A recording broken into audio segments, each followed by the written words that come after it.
buli merupakan satu isu sosial yang sering berlaku dalam kalangan pelajar di sekolah dan asrama. Buli didefinisikan sebagai satu set tingkah laku yang dilakukan secara sengaja dan menyebabkan kemudarataan secara fizikal serta psikologi. Buli melibatkan ketidakseimbangan kuasa di mana pelajar yang membuli lebih berkuasa dari segi umur, saiz dan sokongan rakan sebaya. Tingkah laku buli boleh diklasifikasikan kepada dua kategori iaitu bentuk fizikal dan bentuk verbal serta psikologi. Buli secara fizikal adalah perbuatan yang melibatkan pukul-memukul, manakala buli secara verbal dan psikologi pula lebih kepada ejek-mengejek. Metodologi kajian menggunakan dua kaedah. Yang pertama, kaedah temu bual. Responden yang dipilih adalah guru disiplin Encik Muhammad Suhairi bin Muhammad Nur dan dua guru tingkatan. Yang kedua, kaedah perpustakaan menggunakan bahan cetakan seperti buku dan jurnal, sumber internet seperti jurnal atas talian dan laman web rasmi.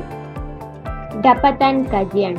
Menurut Encik Suhairi bin Muhammad Nur, masalah jejala buli di SMK Sri Perak tidak berada di tahap yang serius dan membimbangkan. Perbuatan ini berlaku kepada pelajar yang secara fizikalnya lemah dan tidak berani melawan. Perbezaan masalah buli mengikut peringkat. Isu berkaitan buli sering berlaku di dalam asrama, iaitu pelajar lebih senior membuli pelajar baru dan menengah rendah. Pelajar menengah terbagi kepada dua kategori, iaitu pelajar menengah rendah dan pelajar menengah atas. Pelajar menengah rendah yang berumur 13 hingga 14 tahun hanya mengalami perbuatan seperti mengusik, berkata perkara yang menyakitkan hati. Tetapi pelajar menengah atas daripada umur 15 hingga 17 tahun, cara buli mereka adalah menyuruh pelajar lebih mudah untuk mencuci baju dan menggosok pakaian mereka. Saya akan menceritakan tentang ciri-ciri mendorong kepada kes pembulian. Kes pembulian boleh dibagi kepada dua jenis, iaitu pembuli dan dibuli. Ciri-ciri pembuli biasanya dibagi kepada dua jenis, iaitu yang ingin menonjolkan diri, yang selalunya tidak berminat dalam belajar, dan latar belakang yang bermasalah. Manakala kepada ciri-ciri pelajar yang dibuli, biasanya mereka bersifat pasif dari segi fizikal dan mental. Contoh fizikal ialah mereka yang lebih rendah, contoh mental ialah mereka yang kurang bersosial. Faktor-faktor yang mendorong pembuli untuk membuli. Tekanan. Pembuli melepaskan tekanan yang dihadapi berpunca daripada rumah atau persekitaran dengan membuli dan mengenakan pelajar lain. Bagi pelajar yang tinggal di asrama, faktor persekitar amat relevan untuk dijadikan faktor mengapa mereka membuli pelajar. Faktor kedua adalah pengaruh rakan sebaya. Remaja lebih mempercayai kawannya dan mahu menjaga hati mereka. Oleh itu, mereka sanggup berbuat apa saja dan mudah terpengaruh dengan tingkah laku kawannya. Faktor seterusnya adalah pengaruh media massa. Pelbagai program disiarkan di televisyen sentiasa memaparkan budaya asing yang sememangnya kontras dengan budaya tempatan dan berunsurkan aksi-aksi ganas. Pembuli terdorong dengan perasaan ingin mencuba aksi-aksi tersebut. Akhirnya, kelemahan institusi kekeluargaan. Kelemahan institusi kekeluargaan menyebabkan anak-anak dibiarkan bebas dan kurang pemantauan daripada ibu bapa. Kesannya, ibu bapa gagal memberikan didikan agama dan menerapkan nilai-nilai murni dalam diri anak mereka. Punca yang mendorong pelajar dibuli boleh dilihat daripada dua sudut pandangan, iaitu mangsa buli dan pembuli.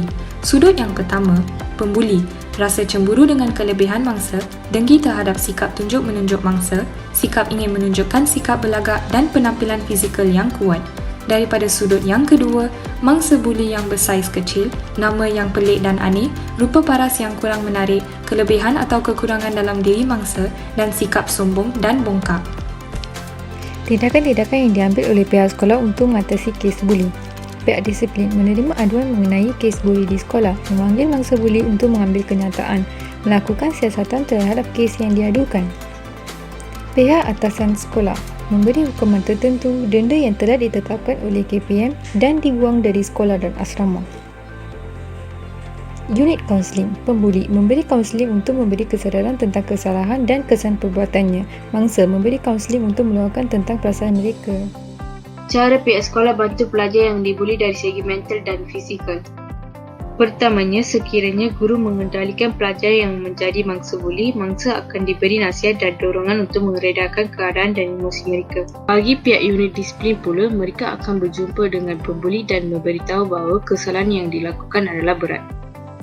Akhirnya, unit bimbingan dan kaunseling akan membantu pihak mangsa dengan memberi jaminan supaya dia tidak akan berasa takut kes tersebut akan berulang lagi. Manakala untuk pembuli pula, mereka akan diberikan amaran yang keras supaya mereka tidak mengulangi lagi kesalahan tersebut. Kesimpulannya, Pihak sekolah perlu mengakui bahawa masalah ini wujud di dalam kalangan pelajar sekolah rendah maupun sekolah menengah, dan perkara ini juga mampu memberi kesan yang buruk kepada para pelajar, terutamanya dari segi kesihatan mental. Pelajar yang dibuli akan mengalami tekanan mental sehingga mampu mengundang kepada kematian. Dengan itu, setiap pihak yang bertanggungjawab seperti kerajaan, sekolah dan ibu bapa perlu memikirkan perkara ini dengan serius tentang masalahnya buli dan cuba untuk mengatasi atau menghalang daripada perkara ini terus berlaku. Oleh itu, remaja perlulah berfikir secara rasional menimbang kesan baik dan buruk tindakan sebelum membuat sebarang keputusan. Kita jaga kita. Sekian, terima kasih.